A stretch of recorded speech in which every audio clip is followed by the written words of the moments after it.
Déjà célèbre par les grands concours de ski, la vallée de Joux et l'aimable village du Brassus vont accroître davantage leur renommée par un sport encore peu connu, la course d'orientation. Ce sport combine la course dans la nature, la course tout-terrain par conséquent, avec l'orientation qui consiste à chercher dans cette nature des points de repère, des postes de contrôle savamment dissimulés par les organisateurs.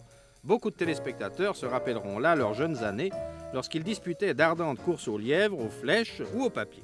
La course d'orientation a d'abord été l'apanage des pays scandinaves et de la Finlande.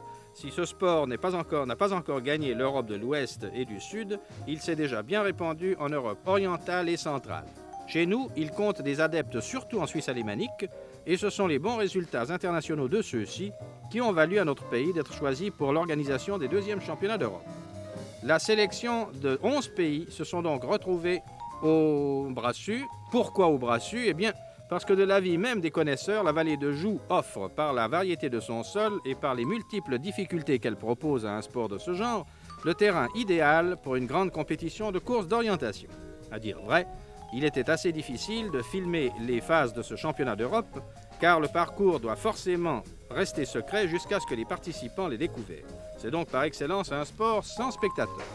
Dans leur phase initiale, celle auquel vous assistez, ces championnats d'Europe comportaient des épreuves masculines et féminines qui allaient provoquer d'heureuses surprises pour les Suisses. Partant du col du Marcheru, 60 concurrents ont couvert dans la vallée de Joux jusque vers Lorient, 15 km, comportant 380 mètres de montée et 15 postes de contrôle qu'il s'agissait de découvrir. Par ces bois, ces vallonnements, ce parcours très difficile ne pouvait que consacrer des champions réels, robustes, rapides, coureurs infatigables et habiles dans l'orientation. Voici à l'un des postes de contrôle le Suisse Schneider qui finira 22e. Certes, la victoire est revenue en 1h42 minutes 09 secondes à un Finlandais, Erkki Kovakka. Mais à la 2e place s'est classé un Suisse, Alex Schwager, qui a terminé 2e derrière le nouveau champion d'Europe et qui a devancé également un 3e, le Finlandais Aimo Tepsel de 2 minutes et demie. Voici le passage au contrôle du Norvégien Engebraten.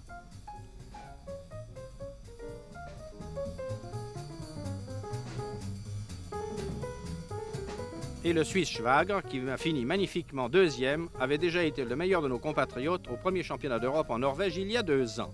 Chez les féminines, ce fut pour les Suisses une surprise encore plus joyeuse car ils virent triompher une jeune Baloise que voici, une Baloise de 26 ans, Marguerite Tommen, qui est arrivée avec environ 4 minutes d'avance sur la Suédoise Wallstein et 5 minutes et demie sur la championne d'Europe de 1962, Ulla Lindqvist. Pierre Sonderecker, un autre Suisse, s'est classé 11e. C'est un bon espoir pour les sélections à venir. Et voici le vainqueur, le Finlandais Erkki Kovakka. Puis le tableau de famille des 3 premiers, au centre Marguerite Tommen et Kovakka, en haut à gauche le Suisse Schwager, vice-champion d'Europe.